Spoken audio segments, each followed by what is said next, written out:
Welcome. In front of me I have the Kindle Scribe, and I'll go over unboxing along with a quick look at the tablet itself.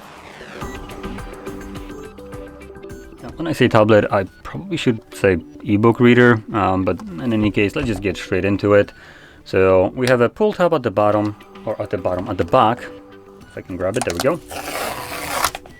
Yoinking that off, you can now get the device out. I do have to say, I really like the way Amazon packages them out, so it's really nice to slide it out. It does feel like there is something more in here.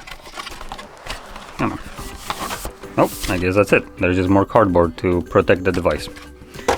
So in here, we have a substantially weighted tablet, ebook reader.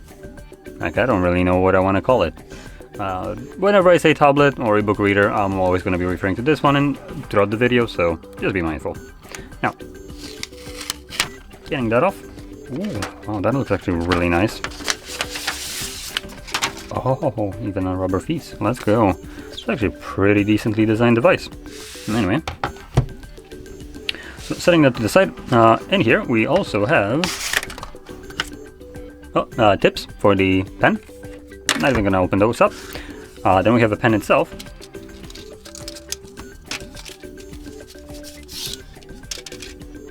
Okay, it looks pretty nice. Does have a weird kind of like groove right here. I assume it might be. Oh, there we go. Yep, there we go. So that's correct. And this looks like it unscrews. Oh, okay. Anyway, next we got a Type A to Type C charging cable. And hello Kindle, what is this? Oh, so we just have instructions on how to replace the pens and okay, just a generic instruction. Okay.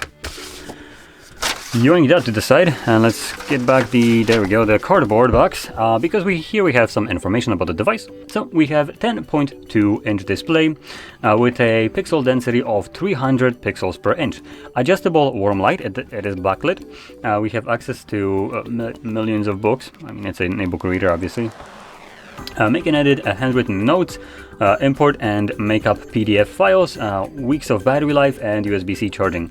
Now this last one, it's not a feature, it's a requirement by European Union, so it's not like you have anything to brag about here. Amazon, just remove that. And we have stickers that are basically laid over one another. So we have 3 different stickers right here that are laying over something else that was there. What's in the box includes a Wi-Fi enabled Kindle Scribe, basic pen, USB-C charging cable, replaceable tips, and built-in rechargeable battery. Which kind of makes me think, what is under that sticker? I'm not gonna bother actually getting to that, but yeah, I just yoink that to the side. Just a press of a button should boot it up, right? Yep, there we go. Now, from the images of this, when you get to see it on the internet and just kind of like on the box, it looks kind of meh, I'm not gonna lie. I'm not too like thrilled about the just general appearance of this device, but in hand or in person, it looks much more premium. I don't know what's about it, but it just feels much nicer. I still have to say I don't really like the Amazon's approach to the absolute chunkiest bezels I have ever seen. Good to hold it, but that's way too much surface for me to hold on to. If I'm gonna be holding it normally, I would need probably about this much. And the bezels on the other side are, again, still just absolutely insanely huge. Now this might be just a limitation at the moment of technology, meaning the ink displays.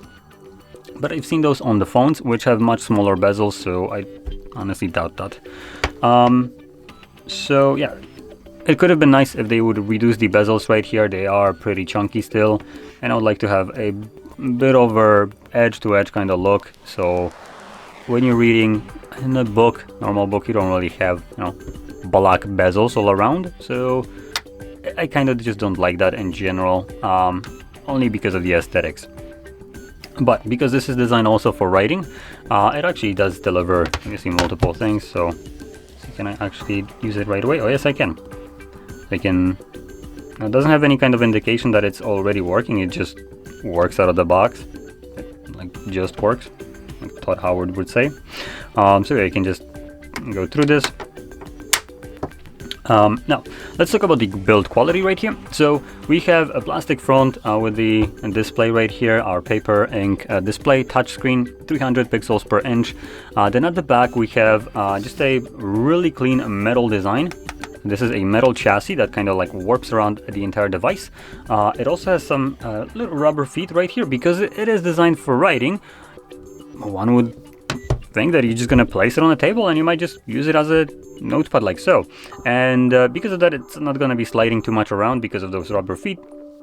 Won't get scuffed up either. So obviously those are pretty good things. In terms of the power button, it is also located on the left side right here. So in a logical place, I would say. If you're going to be using this for writing and maybe you just want to like hold it in your hand, the power button is going to be in an accessible place to you with the left hand if you're right-handed when it comes down to writing.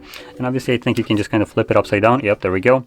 And you can also use left hand like so. Though, I do want to point out the button is now a little bit less accessible as it's like right at the bottom. So it's much better positioned when it comes down to right-handed people when they hold tablet in their left hand. Other than that, I would have to kind of like use my like this kind of motion to actually press the button. I'm not a left-handed person, so I'm not even gonna attempt to pretend that I know how to write like that. So yeah, so this would be the go-to option. Now, weirdly enough, the charging port Type-C is also on the left side, right here, right below the USB-C. Now, this is a bit of an odd placement for the charging port. I probably would prefer to have it at the bottom as you would normally have it, but I do want to point out it could be a good position if maybe you're laying down in bed and just laying down and you have this kind of like resting on your body and just propping it up so you can read. In this case, yeah, the charging port on the side would be a much better option, considering the cable wouldn't be coming out and just kind of like digging into your body or anything like that. But that being said, the device itself has a pretty decent battery life, so it's not like you're going to be charging it that often. So it shouldn't be really that big of a problem. So yeah, I don't know if I like it or dislike the side port right here. It is kind of like getting into your when you're holding it, you can feel the edge of it as it is a aluminum battery. It has a bit of a sharpness right here. So not sure if I do like this kind of position. Much rather prefer it to be on the bottom where it doesn't get in my way and where I don't get to feel it when I'm holding the device. Now this is just a personal preference. If it doesn't bother you, obviously, then it doesn't bother you. Let's now also talk about the pen itself. So pen wise, it has just a little bit of weight. It's not like super light, but also doesn't have massive amounts of weight to it. So compared to some other writing pens, this feels light in comparison to most of them. In terms of the weight balance, it is, I would say, relatively equal in terms of balance. It does have a little bit more weight at the back, but generally it is evenly spread out, so no problem there. Right, the actual tip on here and writing feel.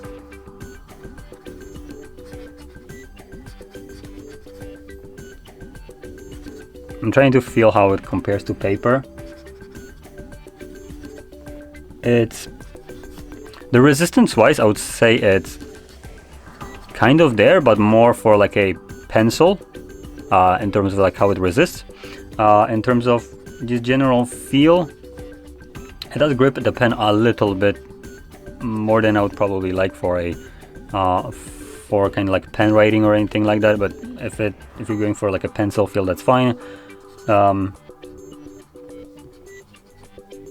kind of feel like when you start writing on it or doing anything, it grips it a little bit more. You feel kind of like this plastic on plastic, just kind of grippiness. Now this is when you press it a little bit more, right? When you just hover over like gently, yeah, it feels pretty decent. So as long as you don't like press really hard and you have this kind of like more of a feather-like kind of approach where you're just barely touching it, it feels great. The surface right here is also matte, so it gives us that grippiness. And additionally, the tips right here, obviously because of the matte finish, they might wear out over time, but you do have a bunch of them in the box that come with a device that you can replace once they wear out if you tend to write a lot. So again, that's pretty good. And there we go. That's basically everything that there is to this Kindle. 16 gigs, decent battery life, great display, writing, and all that stuff. One thing that I want to point out that I found funny is Kindle advertising this as a first Kindle that you can write or something like that. Just quickly see this. The world's first Kindle for reading and writing. Well, it ain't world's first if you're just, if you're not going to be limiting yourself just to this brand. But if you're looking only at a specific brand of like Kindle specifically from Amazon, I guess it is. Whatever you make will be world's first. But then so does basically any other company that made any kind of other device. So whoever made smartphones, whichever smartphone they released, it would have been, for instance, Samsung's world's first smartphone, Motorola world's first smartphone, and they could all be world's first. So yeah, I just kind of find it hilarious. It's kind of, trying to mislead, like it's, because they are the first Kindle. Let's keep on adding the Kindle because I think they want to make you think like it's just that they made the first writing tablet, which they didn't. Something tells me that the first, I think the first writing tablet, like a paper ink one, was from Remarkable, but I could be wrong. But in any case, I'm pretty sure they're not the first ones to do this. So they would be the first Kindle. So yeah, anyway, with that being said, hopefully you found this video helpful. And if you did, don't forget to smash like, subscribe, and thanks for watching.